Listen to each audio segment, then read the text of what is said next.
ఈరోజు మీరు కాంగ్రెస్ ప్రభుత్వం మీరు చెప్పినట్టే ఈ 2 లక్షల ఉద్యోగాలు వేస్తా అన్నారు. ఈరోజు మేము జాబ్ క్యాలెండర్ తలగబెట్టి అస్థికలు గంగలు కలపడం జరిగింది. మేము ఏమంటున్నా అంటే మా ప్రధాన డిమాండ్ ఏంటంటే ఇలా రాష్ట్ర ముఖ్యమంత్రి రేవంత్ రెడ్డి గారు మీరు ఉస్మానియా యూనివర్సిటీకి ఎట్టొస్తారు, మొన్న 21 అనుకున్నారు, క్యాన్సిల్ చేసుకుర్రు. మేము అక్కడ ఉద్యమాలు చేస్తే మమ్మల్ని తీసుకుపోయి స్టేషన్లో పెడుతుర్రు. ఈ రాష్ట్ర వ్యాప్తంగా అన్ని యూనివర్సిటీలను ఏకం చేస్తున్నాం. మేము బిడ్డ మీరు ఒక్కటి ఆలోచన, ఈ దేశ చరిత్రలో కానీ ఈ రాష్ట్ర చరిత్రలో ఎన్నడూ లేని విధంగా జీపీఓ పోస్టులు 10,954 పోస్టులు ఉన్నాయి. అందులో దానికి మీరు పాత వీఆర్ఓలకి వీఆర్ఏలకి అవకాశం ఇచ్చారు. వాళ్ళు క్వాలిఫై అయింది ఓన్లీ 3,454 పోస్టులకే వాళ్ళు క్వాలిఫై అయ్యారు. బాగుంది. మళ్ళీ రెండోసారి క్వాలిఫై కాని వాళ్ళకి తీసుకొచ్చి మళ్ళీ వాళ్ళకి ఎట్లా అవకాశం ఇస్తారు? మీరు సిగ్గుందా? అంటే 30 మార్కులు రాని వాళ్ళని కూడా తీసుకొని వచ్చి మీరు అవకాశాలు కల్పించారు. ఇంకా రిమైనింగ్ 7,500 పోస్టులు ఖాళీగా ఉన్నాయి జీపీఓలో. ఆ 7,500 పోస్టులకి కొత్త నిరుద్యోగులకు అవకాశం వేయండి. మీకు సోయిసోగా లేకపోతే మీకు ఏం అవగాహన ఉంది? కొత్త నిరుద్యోగులు ఎదురు చూస్తుర్రు. మీకు బుద్ధి లేదా? ఇవాళ రిమైనింగ్ పోస్టులకి 30 మార్కులు రాని తీసుకొని వచ్చి పెడితే వాడు ఏం చేస్తాడు? ఇంకోటి, ఈ దేశ చరిత్రలోని ఏ ప్రభుత్వం చేయనటువంటి విధంగా మీరు గ్రూప్ 1కి 2 హాల్ టికెట్లు ఇచ్చారు. అంటే ప్రిలిమ్స్కి ఒక హాల్ టికెట్, మెయిన్స్కి ఒక హాల్ టికెట్ ఇచ్చారు. సిగ్గుందా? ఈ దేశంలో ఎక్కడ లేదు ఇలాంటిది. మీరు ఎందుకు చేస్తున్నారు? మీకు నడిపిడ కావట్లే. అదేవిధంగా ఇవాళ విద్యాశాఖ మంత్రి లేడు. ఒక మంత్రి సీఎం హోదాలో ఉండి 60,000 అంటాడు, దుద్దుల శ్రీధర్ బాబు ఉండి 70,000 అంటాడు, ఇంకోటి 80,000 అంటాడు. సిగ్గు లజ్జ మీకు ఉందా చెప్పడానికి? 2 లక్షలు కూడా ఇచ్చారని రా బాబు.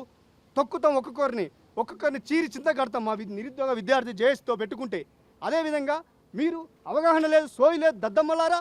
ఇలా రాష్ట్ర వ్యాప్తంగా ఉన్నటువంటి బడ్జెట్ ఎంత కేటాయించారు? ఈరోజు మా ప్రభుత్వానికి మా విద్యార్థులకి కేవలం మీరు 7.9 పెట్టారు.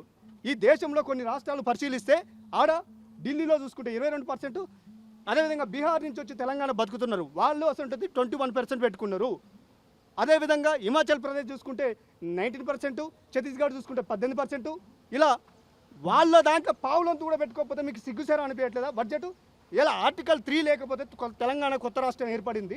ఆ 3 వల్లనే మీరు ఇలా ముఖ్యమంత్రి అయ్యారు. మేము శాంతియుతంగా ప్రోగ్రాం చేస్తుంటే ఆర్టికల్ 19ని మీరు కూని చేసి రాజ్యాంగంలో ఉన్నటువంటి వాటికి కూడా మీరు గౌరవించకపోతే మీరు సీఎం చైర్లు ఎందుకు కూర్చొని పండుకోరాయా? మీరు ఒక విధ్వంసంలాగా మేము వచ్చి అడ్డుకుంటాం. ఇవాళ మా పీజీ వాళ్ళకి ఎగ్జామ్ అయిపోయాక మీరు పెట్టుకున్నారు. ఇవాళ అందరికి ఫస్ట్ ఇయర్కి సెకండ్ ఇయర్కి ఎగ్జామ్ అయిపోయినాయి. గోదావరికి మానేరికి అన్ని హాస్టల్లో తాళాలేసారు.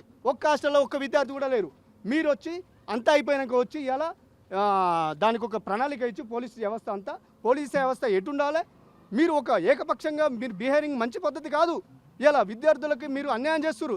ఏ వర్గానికి జరిగిన అన్యాయం మన నిరుద్యోగ విద్యార్థులు జరుగుతుంది. ఖబర్దార్, మేము ఊకునేది లేదు. ఒక్కొక్కరిని రోడ్ల మీద చీరి చింత కడతామని మేము హెచ్చరిస్తున్నాం. మీరు అన్ని మార్పులు మానుకోలే, విధ్వంసం సృష్టిస్తాం. ఆయన వచ్చేది దేనికోసం కదా, డెవలప్మెంట్ కార్యక్రమాలకి కదా వచ్చేది, బిల్డింగ్ ప్రారంభించడాలు, హాస్టల్ ప్రారంభించడానికి కదా, అడ్డుకోవాల్సిన అవసరం ఎందుకు వచ్చింది? అది డెవలప్మెంట్ కార్యక్రమం ఏంది? ఇప్పుడు గత ప్రభుత్వం ఇచ్చిండు, వాళ్ళు శంకుస్థాపన వచ్చి ఈయన చేస్తుండు. కనీసం ఇలా ఉస్మానియా యూనివర్సిటీలో హాస్టల్లో వసతులు లేవు, బాత్రూమ్ సరిపోవట్లేదు, నీళ్ళు సమస్య ఉన్నది. ఇలా హాస్టల్లో ఉన్నటువంటి 25 హాస్టళ్ళు ఉన్నాయి సుమారుగా. ఒక్క హాస్టల్లో కూడా బాత్రూమ్లు సరిగా క్లీనింగ్ లేదు, పద్ధతి లేదు. సపరేట్ బడ్జెట్ కేటాయించాలి. ఇలా రాష్ట్రంలో ఎన్నడూ లేని విధంగా ఉస్మానియా యూనివర్సిటీలో ఒక్కొక్కడు ఇయర్కి 50,000 కడుతురు. ఓయూలో సీట్ వచ్చి కూడా సెల్ఫ్ ఫైనాన్స్ కోర్సు వాళ్ళు కూడా 50,000 కడుతురు. సిగ్గు అనిపిస్తుందా నీకు? ఏమాత్రం ఈ రాష్ట్రం మంచిగా ఉండాలంటే విద్యార్థులకి న్యాయం జరగాలి. మీరు గవర్నమెంట్ అని చెప్పుకున్న యూనివర్సిటీలో కూడా ఒక్కొక్క విద్యార్థికి 2 సంవత్సరాల పేరు మీద ₹1,00,000 వసూలు చేస్తారు. ఈ పీకడానిక? మీకు విద్యా వ్యవస్థ మీద అవగాహన లేకపోతే చెప్పండి, మేము ఇస్తాం. మీకు ఏమేమి అవగాహన ఉందో లేదో. అంటే ఏ రాష్ట్ర ముఖ్యమంత్రి ఈయన విధంగా నేను సంవత్సరంలో 60,000 ఉద్యోగాలు ఇచ్చినాను రేవంత్ రెడ్డి అంటా ఉన్నాడు. ఏం చెప్తున్నారు? ఆయనకి సిగ్గుండాలి. 60,000 వాళ్ళు వేసింది కేవలం 5,089 ఉద్యోగాలు మాత్రమే ఇచ్చిర్రు. అన్నీ యాడ్ చేసిర్రు. మెగా డిఎస్ అన్న అది లేదు, ఎస్ఐ కానిస్టేబుల్ అని అది లేదు, ఫారెస్ట్ బీట్ ఆఫీసర్ అని అది లేదు, ఏది లేదు. జీపో అనంత దరిద్రం. అసలు ఇదంతా ఇంత అవమానకరంగా గవర్నమెంట్ ఎగ్జామ్ వాడు సిగ్గు లేకుండా 2 సార్లు ఫెయిల్ అయినానికి నువ్వు ఎట్లా ఎగ్జామ్ పెడతావు? అట్లయితే నువ్వు గ్రూప్ 2 పెట్టు, గ్రూప్ 3 పెట్టు బిడ్డ. ఎస్ఐ కానిస్టేబుల్ కూడా మళ్ళీ ఫెయిల్ అయిన మళ్ళీ తీసుకోవాలి. అంటే పనికి రాని వాళ్ళని తీసుకొని వచ్చి మేము సబ్జెక్టు చదువుకొని ప్రిపరేషన్ అయ్యి సిద్ధంగా ఉండి ఈ రాజ్యాంగం ప్రతి ఒక్క సబ్జెక్ట్ మేము అవగాహన పెంచుకుంటే మాకు అవకాశాలు కలిపేకుంటే ఎవరికో దిక్కుమాలను ఇస్తారా? ఇవన్నీ మానుకోకపోతే రాష్ట్ర వ్యాప్తంగా అన్ని యూనివర్సిటీలు ఏకం చేసినాం, అన్ని ఉమ్మడి జిల్లాలో వ్యాప్తం చేసినాం, విధ్వంసం సృష్టిస్తాం. ఒక్కొక్కరిని చీరి చింతగట్టి పాతాలకు తొక్కి డొక్క జీరి పేగులు మీ సీఎం గారు మీరు లాగుల తొండలేస్తే మేము బల్లులేసి మేము ఉగ్రవాదులమా? సోయలేదా? ఇవన్నీ మార్పులు చేసుకుంటే బాగుంటుంది. లేని ఎడల మేము పెద్ద ఎత్తున కూడా విధ్వంసం సృష్టిస్తున్నాం. 2 లక్షల ఉద్యోగాలు వాళ్ళు చెప్తాను, మీకు 2 కోట్ల ఉద్యోగాలు ఇచ్చినా కానీ మీ వాళ్ళకి రావు. రోడ్ల మీద తిరిగేటువంటి వాళ్ళంతా కూడా పార్టీలతో సంబంధాలు ఉన్నటువంటి వ్యక్తులు పీటీఎం బ్యాచ్లో ఇలాంటి వాళ్ళు అంటా కొంతమంది అంటా ఉన్నారు. సిగ్గుందా? మేము యూనివర్సిటీ స్థాయిలో ఎంఏలు ఎంఎస్సీలు స్టడీ చేసుకుని ఎవడో చెప్తే అవులే కానీ మేము ఎట్లా వింటాం? మేము ఒక ప్రిపరేషన్ నుండి ఒక కోచింగ్ తీసుకొని ప్రిపరేషన్ ఈ స్థాయికి వస్తే ఎవడో చెప్పే ఇంత తెలివి తక్కువలం కాదు, దద్దమ్మలం కాదు. ఒక్కరికి కూడా ఎన్ని ప్రాజెక్టులు ఉంటుందో, విద్యావస్థ ఏంది, బడ్జెట్ ఏంది, ఈ రాష్ట్రం ఎటుపోతుంది, గందరగోళం అవుతుంది, విధ్వంసం నాశనం అవుతుంది, ఈ రాష్ట్రం అరగోసలు అవుతుంది, విద్యార్థి కన్నీరు పెడుతున్నారు, నిరుద్యోగులు చచ్చిపోయారు, మా విద్యార్థులు చచ్చిపోయారు ఫుడ్ పాయిజన్ కేసెస్లో. ఇలా గురుకులాలు 1022 కాలేజీలు ఉంటే దాంట్లో సరిగా వసతులు లేక ఆత్మహత్య చేసుకుంది. హన్మకొండలో వైష్ణవి అనే అమ్మాయి ఆత్మహత్య చేసుకుంది. మొన్న సూర్యాపేట జిల్లాలో అమ్మాయి ఒక శ్రావణి అనే అమ్మాయి ఆత్మహత్య చేసుకుంది. ఇలా రాష్ట్ర వ్యాప్తంగా ఆత్మహత్యలు, విద్యార్థుల గోసలు, అరిగిళ్ళు జరుగుతున్నాయి. మీరు ఏమి ఇస్తుర్రా బాబు సంకేతం?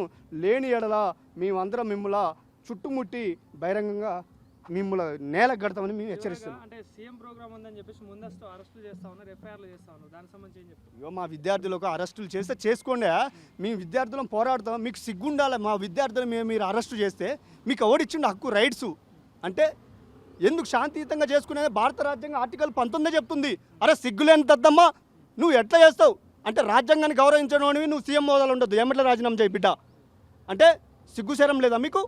ఇవన్నీ మానుకుంటే బాగుంటుంది. లేని ఎడల మేము పెద్ద ఎత్తున కూడా మేము డిమాండ్ చేసి హెచ్చరిస్తున్నాం. ఈ రాష్ట్రం గందరగోళం అయ్యే పరిస్థితికి ఏర్పాటు చేస్తాం మేము.